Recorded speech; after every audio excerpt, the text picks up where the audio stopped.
This is We Admit by ASAP, the podcast where we share true stories from admission and enrollment professionals. I'm your host, Janice Crampton, Executive Director and CEO. Join me today on this episode of We Admit as I spend a wonderful time with Susan Mantilla-Goin, who is the Dean of Enrollment Management at Pomfret School. We talk about a wide variety of different things, but there's one common thread throughout, and that is the power of the first year and doing it the Susan way. So let's get into it. This episode of We Admit with Susan Mantilla-Goin. Why do you think it's so hard to do that complete, out of office? I think it's because I deeply care about, doing a good job, right? Doing the best that I can for Pomfret, for the families that are in the process. And, there's a lot of stress inherent with applying to schools. Kids and families are putting themselves out there in really sometimes tough and vulnerable ways. And so, I just want to make sure that if there's something that I can do to lighten the load and make their lives a little easier, why not? Right. And with being mindful that obviously, having that time to be with family and is as important for me and my family. And so I think that that's the delicate balancing act. That I always try to manage. But I love what I do. I love admissions. I love admissions. I kind of honestly just fell into it in college, truly. So I went to Denison University in Granville, Ohio, small private liberal arts college in Ohio. I'm originally from New Jersey.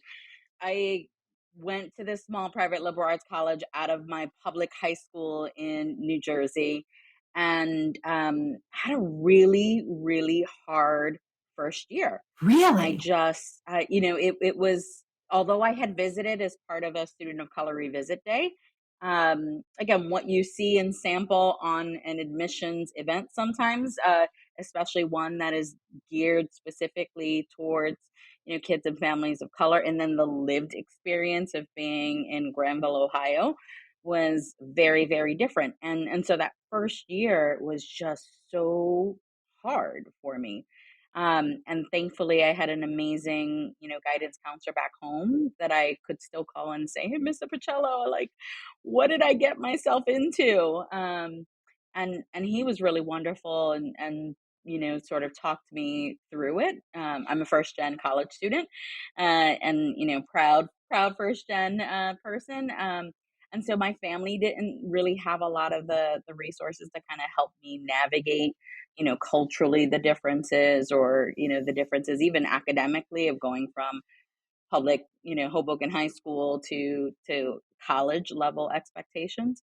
And so I was really fortunate to still be able to, reach out to Mr. Pacello and say, "What do I do?" And he was great and said, "Okay, so if you really give it a try, and still don't like it, then I will help you find another school. But when I say really give it a try, like, do it the Susan way, right? You're not someone that if you get an answer of no and you will work towards that yes." Um, and so, he said, "So think about what are the things about the experience that you don't like, and think about how you can help make them better." And I thought about that, and then I went back to the admissions office and chatted with the admission officer who helped me find the school and the director of student of color recruitment, and said, "These are the things that I'm having a really hard time with." And they encouraged me to get involved, and so then I became a tour guide, became part of the process. We actually developed a new scholarship competition, a full scholarship competition for students of color at Denison. So I became really involved in sort of helping with admissions because I wanted to make it better, right? Better for myself, better for my friends, more diverse. And that's sort of how I started with it. And then sort of senior year rolled around, and I'm debating what am I going to do with my life. I was an English literature and communications major, and said, gosh, I had dreams of going maybe to law school at some point. But again, as a first gen sort of person, didn't have some of the financial resources that I knew I would need. And so I talked to, again, you develop, what I love about admissions people. They are some of the most genuine, warmest people on the planet, right? And so, I'm going to my friends at admissions, and talking to them about what I'm thinking about. And someone suggested, why don't you think about college admissions? Like, you have some experience now because of all the things that you've been doing. You are young, you get to travel the world and all of these pieces. Why not give it a shot? And so I did. I applied to Grinnell, and Tufts in Boston. And thankfully, again, was offered a job at both. And I was like, more Midwest, Boston. Boston won out. And so I ended up at Tufts, and was there for 3 years, before eventually making a shift over to working in independent schools in Andover specifically. What you're really sharing here, which I so appreciate, is that the connectivity to community, right? That importance of, and I wrote this down, do it the Susan way. I might have to get a little like bracelet. Do it the Susan way. Be your best self. Don't worry about the missteps, but also celebrate the good things, and then lean on other professionals. And that's what I, again, hear you saying, like, turn back to that guidance counselor, go to that admissions office. You went to Tufts and then you went to Phillips Andover. And again, did you work with the wonderful Jim Ventry and Jane Freed and Debbie I Murphy? absolutely, yeah. So Jane was the director of admissions at the time, and Debbie Murphy was the senior associate director of admissions. Jim Ventry was the director of financial aid. Actually, I made the move from Tufts to Phillips Academy because Viv was in the admissions So office, she was, okay. and she had gone to Tufts. As an And so undergraduate, right? as an undergraduate, and had a very similar sort of journey and path, in that, volunteered in admissions, became good friends with the admissions counselors. And so she actually graduated. We graduated college in the same year. Both started in admissions at different schools in the same year. But she would come back and again connect with the admissions counselors at Tufts, and so I got to know her there. And then when an opening became available in the admissions office, as the director of student of color recruitment, she reached out to me and said, hey, I think you're great. And I think that, you would love working at Andover. Let me tell you about my experience. And she was right. I ended up working there for 7 years. I do think, I think I've really benefited from having some amazing, um, team leaders and in particular women leaders in the profession. So, I think that piece from my guidance counselor saying, like, do it the Susan way, um, really ties into a lot of sort of pieces of who he knew, and my experience and my openness with him on my family and life situations and circumstances growing up. But I often still, that first year when I became a director of admissions myself, would think back and say, okay, what would Jane do? What would Jane do? So it's the combination of bringing in your own unique style, perspective, voice, but also reflecting on what has worked, right? I think one of the biggest benefits that I've had in my career was having people like Jane and Debbie and Jim, not just sort of show you the work, but help you understand the why. Why were we collecting this kind of data? Why is that important? And so it helped me really think about when I had the opportunity to lead my own office. Um, think about what are the things that we have already, what are the things that I've developed over the years, and I still go back to what would Jane do every once in a while. So having these connections and being able to find mentors along the way, really has helped me grow as a professional, and think about how has the Susan way evolved over the years, right? I think that that's the piece, that I've been reflecting on a lot, as now I'm a mom of a son who's a junior and going through the college application Yeah. process. Yeah. How the heck did that happen?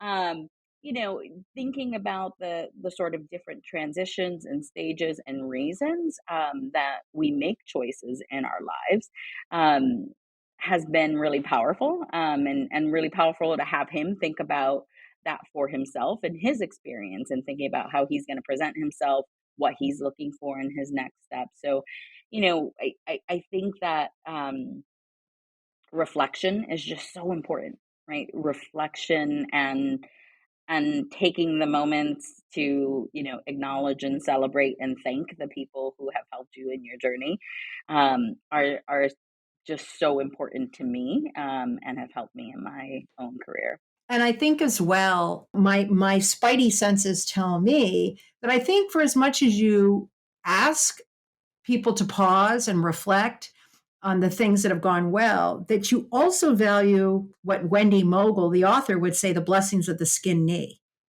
That you've looked Hmm. at maybe some of those missteps. Is that a fair statement? Oh, absolutely. I mean, I think anyone who doesn't, reflect on those moments is missing an opportunity for growth. I hope, that I, present myself with authenticity at all times, right? And I think that that requires a certain amount of, um, sometimes courageousness and sometimes often vulnerability. Um, and when you do that, you can also get into situations where you are being authentically you, and it's not right for that time and space. Wait, hold it. Let's just pause for a second because that's incredibly important. You are who you are, but sometimes you are who you are and it's not received well. And you have to temper that a little, don't you? And when I say you, I'm like literally, it's like me. How many times do I need to whew, right, pump the brakes?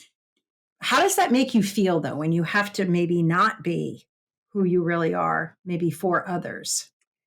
I think that I am always authentically myself, and I also realize that, I've become. I think I've worked on becoming more aware on, um, how we're all approaching things in different spaces, Ah, right? okay, okay. And so you can be authentically you, and I can be authentically me, and there might be something going on in our individual lives that my usual authentic self wouldn't rub you the wrong way, but in this moment, right, it's not landing well. And so being open-minded enough to remember that, to remember that I'm not always, sort of in a good space to receive information. I'm really comfortable, generally sort of letting people know when I'm at that moment, when I need that break, when I need that space, when I feel like where we're going in the conversation is actually going to take a downward turn because I am not in a position to receive it. Um, so I'm usually pretty good at doing that, and maybe it's because I'm one of six kids. Who knows why? Right, right. But I think that for me, always getting back to the why, right? Like so we oftentimes in work situations, even here at Pomfret, we all have the same mission, vision, and values as a school, and what we are responsible for specifically sometimes rub up against each other, right? It's not always smooth. um and And I don't know everything about all areas of a school. And so I have to, trust and know that, um, we're all working with the best intentions, that we respect each other, that we want the best for our students and want the best for Pomfret School. And that, again, in that messiness, we'll get to the place that I think is, again, in the best interest of the students, in the best interest of Pomfret School, even if it's not the way I wanted it to go. And allowing for that space for those difficult conversations sometimes, then wherever we end up, I feel good, right? I feel good that I at least was able to voice my concerns, my opinions, my insights, and if ultimately we as the head of school or we as a collective group decide that's the different path that we're going to go on, I've done my job, right? I've done the best that I could for Pomfret School, and then we'll work towards, again, whatever we've agreed on in the direction that we're heading. What also strikes me here is when you said we all have a mission, vision, and value for the institution. And obviously, that's the common thread. The school where you work is the common thread. And yet, as you so beautifully described a few moments ago, as you were talking about what brought you into this profession, you came to it from a different perspective than the next person or the next person or the next person. And you can't help but bring that experience, right? And so part of where I'm going with this is that how do you, given your role as director, allow your individuals in your office to celebrate their individual mission, vision, and values while keeping true to the institution's mission and vision and values, and also in the context of yours? It's like this mighty triumvirate, right? So, how would you do that? It's tough. I mean, I think it comes with time, right? And with being intentional in building relationships and helping people understand that, I authentically want what is best for every member of my team. Hopefully it's at Pomfret School, but ultimately, if it's not, right, I want to be their cheerleader, their ambassador, to help them achieve those goals. And so, having that connection helps. I think also, again, being open and honest and vulnerable of times where, you know, I don't always get it right, and that's okay, right? I'm doing the best that I can with the information that I have and the team that I have around me. And letting people know that that's the way I want them to operate as well, right? I want their ideas. I want them to really engage, to think about these things. And again, if we don't go with one of your ideas, it's not because I think it was a bad thing. It's because I just chose to go somewhere else. So please don't let that shut you down on bringing forth new ideas and opportunities. In the spirit of what we're talking about of being you, right? Just do it the Susan way. I have to say that when I am my best, I really am who I am. And that might sound like such a, well, of course, but I think that there is just this element and aspect in our profession where we're representing the college, we're representing the school, we are the face of. And I don't say that it's not true in many ways, but you still have to honor who you are, Yeah, right? absolutely. Working in schools and working in education, it's it's it is authentically the space that feels great for me, right? Making sure that we're thinking about access to education, and diversity, and thinking about, again, how do we support variety of perspectives and voices in these spaces, um, has just been a key part of my own sort of mission, vision, and values. Are enrollment trends always tragedies? Well, not when you know how to unpack them and think strategically. We have partnered with NAIS for our annual Director Summit, taking place this April. An opportunity for you to hear from Mark Mitchell, Amada Torres, and Joel Corbin as we think about those trends that impact us in our long term and short term goals. Our Director Summit with NAIS in April. Look forward to seeing you. As I look at your journey, I've seen there's an interesting trajectory where you were a director and then you were an associate and then you were a director and then you were, a coordinator. And that's not true in this case, but I'm trying to make the case. Tell me about the mind shift that it might take of you or ask of you um, when you were the director and now all of a sudden you're not in charge, right? Because Yeah, that is a yeah, shift for many of the people it that is. listen to this podcast. And so tell me a little bit about that. The advice you would give. Yeah, well, I think, I chose to take a step back from a director position to a senior associate director and director of financial aid position because, again, I was at a school that was a great school and was not the right fit for me. It was a one person office. I realized I can never, ever again be in a one person office. I'm way too social. I love the brainstorming and collaboration that comes with a team. And so I was there for 2 years, gave it a good try, right? Because I would say in year one, I felt like this is probably not the best fit for me. Um, but also just said, well, it's your one, right? There's so much to get used to. It's a different grade level. There are all of these things that are new and different. You've got to be open minded, and this could be a really good stretch for you. Um, and so in year two, went back and again, sort of was very It clear felt with, like hey, year these are one. the yeah, yeah. Well, I was really clear of like, hey, this is really hard for me, right? This is really hard. Can we fix this? Can we change this? And it didn't work for that school, and it didn't work for me. And so I, is at a point in my life where I'm thinking, now what do I do? Right? We had just relocated to the area, and we're wedded to our particular area because we had purchased a home. My son was in school, like all of these things. Um, and so I did a really limited search, right? I actually took a little bit of a break. I took a year off where I was in school full time because I think there was a moment of, again, reflection to say, well, was it this experience or am I done with admissions, right? I love schools.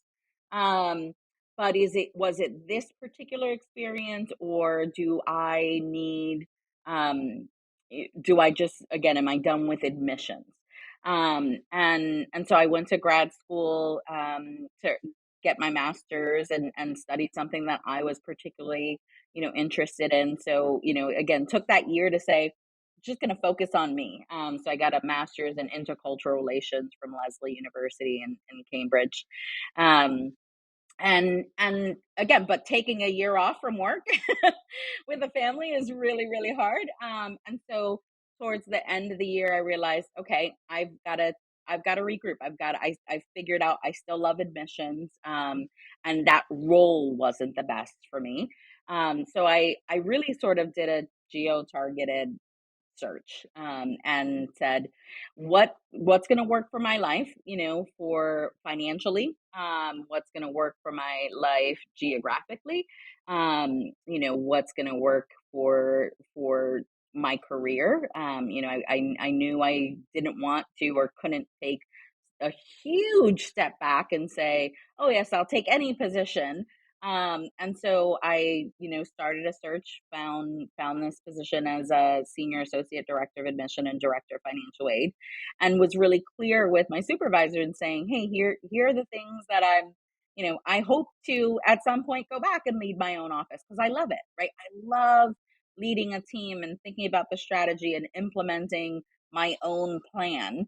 Um, and I was really cognizant that this was not my ship. And so what, I had a great relationship with my supervisor and could And I think again they knew and trusted my experience because we actually had sort of worked together at different schools.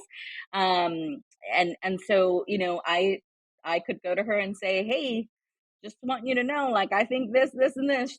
Do with it what you will, and I'll run with it, right?" And so she could take that information, process it, make the decisions that she thought was right for the office and the team. And as the second in command, I could help implement that, right? And there were times, of course, that I, thought, "Oh gosh, I would do it differently," but not my ship. So I think taking a step back, can have great benefits. It allowed me a lot of freedom and flexibility to go to my son's games all the time, right? Because, it was a junior boarding school, but I was not on campus because we had our home off campus. And so, I could in some ways disconnect a little bit more than when I'm leading a team, right? And so it really worked for my life at the time. And then when an opportunity became available to, go back to leading a team and building a framework that thought would help the school grow and evolve, I did that. Yeah.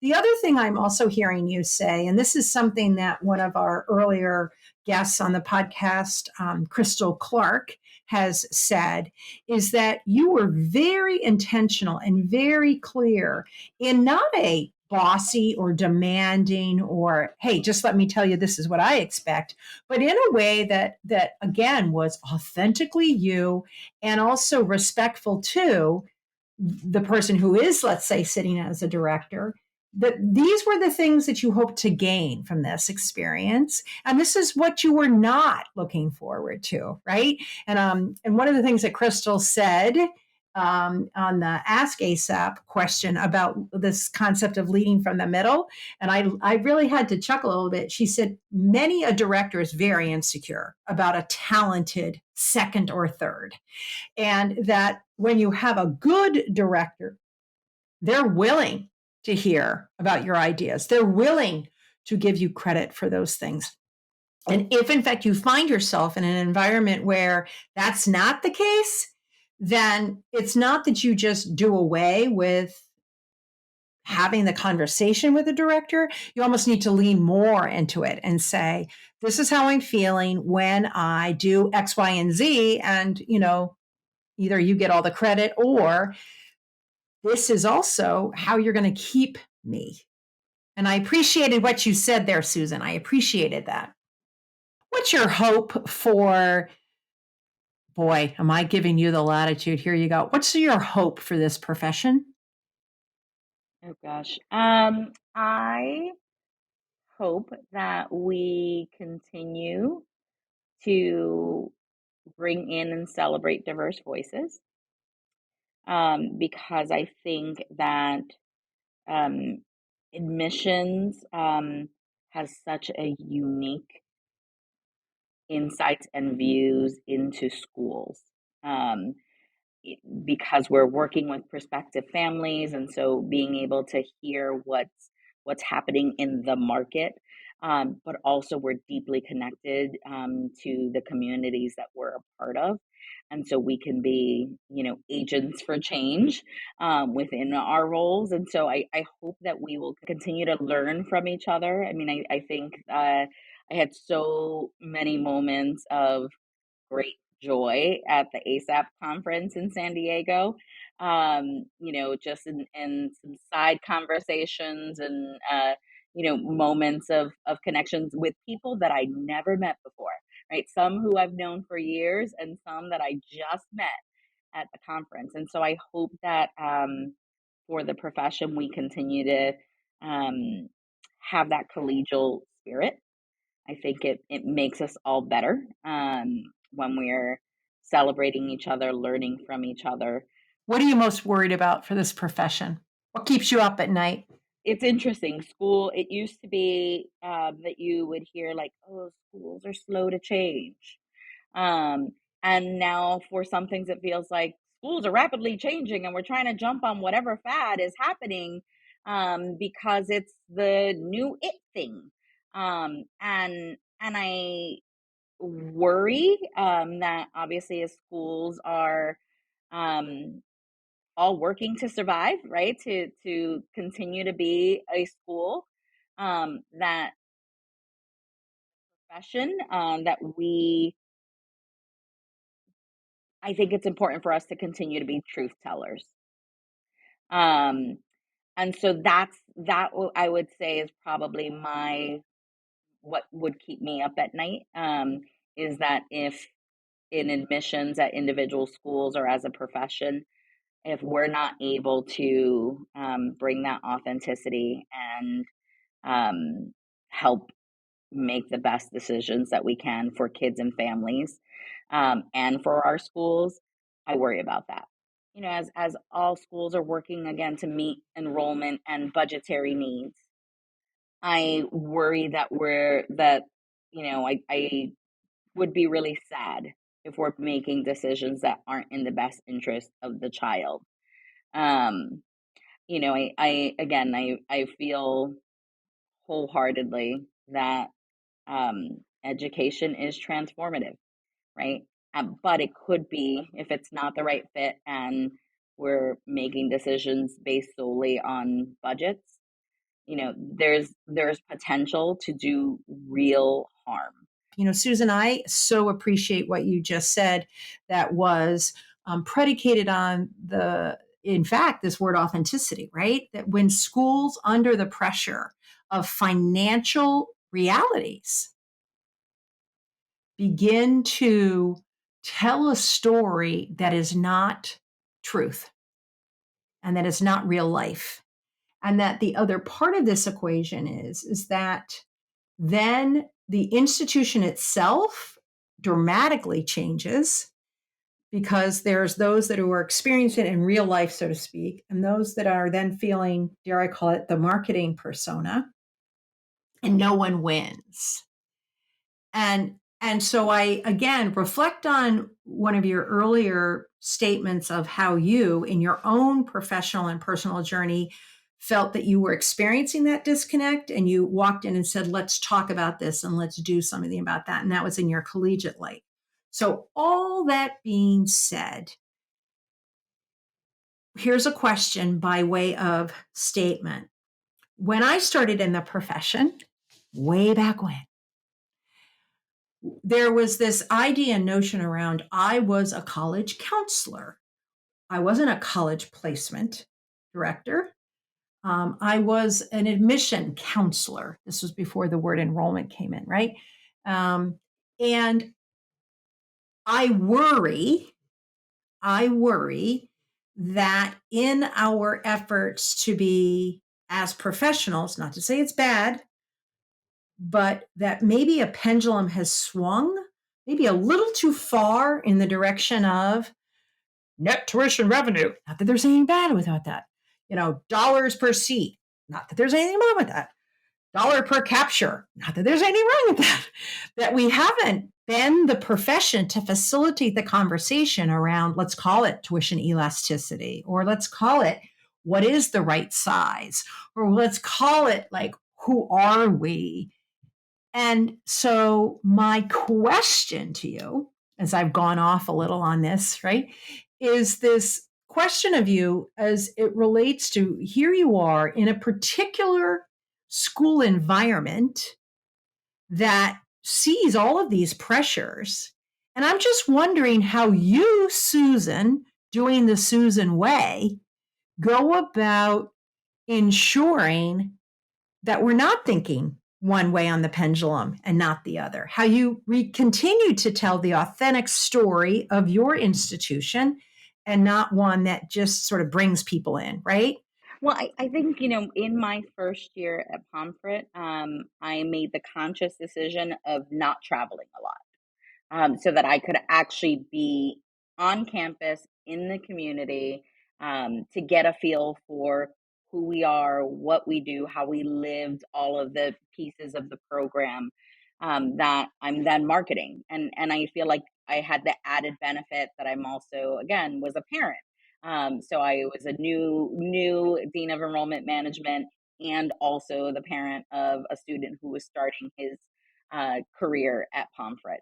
And so I actually had a great opportunity to live and feel all of the hiccups. Right? What are the things that, again, my predecessor truly developed during her time, and how does that sort of mesh or not mesh with what I'm seeing and experiencing as the lived experience, as administrator, as a parent, within the community. I think making sure that we're having these unique voices to help us make the best decision that is in the interest of the student and in the interest of Pomfret School. We've sort of, at times made decisions where, gosh, yes, we can of course benefit from a full pay student from a region that's not represented at our school.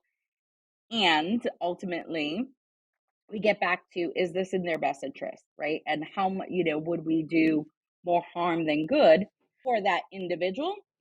But ultimately, also, if we make these really bad choices because we're so focused on NTR, net tuition revenue, you know, we could be doing more harm in that market than good. That's right. That's right. Right. That's right. So it's in some ways what you're really summing up here is the importance of looking at it as almost a puzzle, right?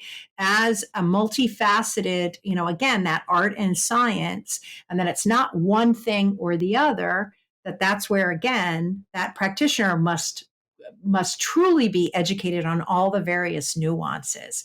Okay, so Susan, like you got your act together. Like you've accomplished a great deal. But what's the next thing? What's the thing that you're kind of thirsty to learn about and explore?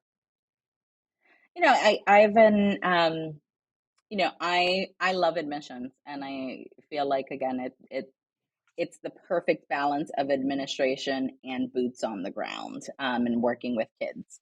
So right now I'm loving that. I've also, started to think about, would I at some point want to be a head of school, right? I think I always want to work in education. I love this space. And so, I actually recently asked my head of school if he would support me in putting in a application for the NAIS fellowship, to the head leadership thing, to learn about it. Right. I don't know if I would want to be a head of school at some point, but if I'm not taking the time to learn about the role, and again, through the fellowship, certainly with connecting with people who are currently doing the role, um, then I'm not investing in myself.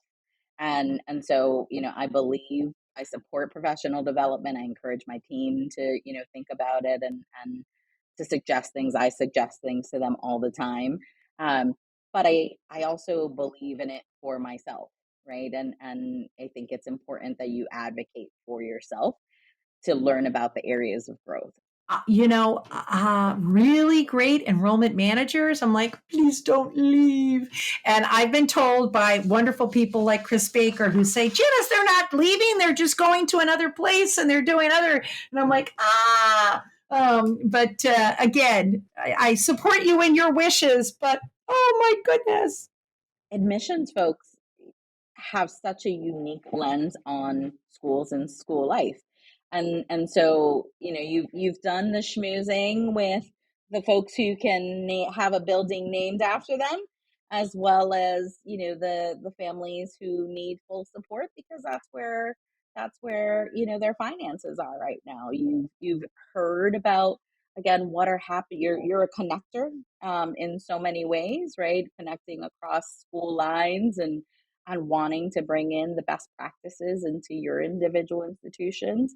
And so I think, admissions, folks have an interesting lens and capacity, towards, different other areas of school leadership, if they ever choose to take that path, right? And I right now I'm like, I love admissions. I can see myself doing this, and the world is changing and the needs are changing. And so, again, there's so much to do in this field, and it's one of the reasons why I love, that ASAP helps bring us all together to learn, to connect, to think about who we are, what our schools need, how do we think beyond just admissions and think about that enrollment lens, which again ties into marketing, ties into helping to communicate the program or helping the school build programs, right? If all of a sudden I'm hearing, everyone is interested in aerospace technology. Everyone who's coming through is talking about aerospace technology. I'm going to bring it up and say, hey, is there any way that we might be able to do this? Or, this is becoming the it thing. It's in line with our program for X, Y, and Z. And I think again, admissions and enrollment folks have such a cool perspective on school life that I could see myself doing this forever, or maybe going into consulting at some point. But it's really about thinking about who you are, where you are, what works for you in your life, and again going back to your own you know authentic self and finding communities of belonging. So I love all of that about admissions. Well, you know what I will say is that you referenced in our earlier conversation that you every once in a while think about one of your role models and mentors, Jane Freed, and you say, what would Jane do? I have a sneaking suspicion that there are people out there that on the regular say, what would Susan do? Susan, what's your Get Psych song? I get into a little Shakira "Hips Don't Lie." Woo! It gets my blood going. You can't help but to get up and dance. So "Hips Don't Lie" is one of my go-tos when I need a little pick me up. There you go. Well, I love it. I love it. Well, not only do hips don't lie, but you don't lie. And I don't lie when I say it was been such an honor and a privilege to spend time with you today. And I look forward to seeing and listening and hearing and learning from you as we move forward in our ongoing professional relationship. You are outstanding. You really, really are. So are you. Thank you. Thanks so Thank much, you so much. Janice. We hope you enjoyed this episode of We Admit. To learn more about the Association of Independent School Admission Professionals and how you can take advantage of membership benefits, visit asap.org. That's AISAP.org.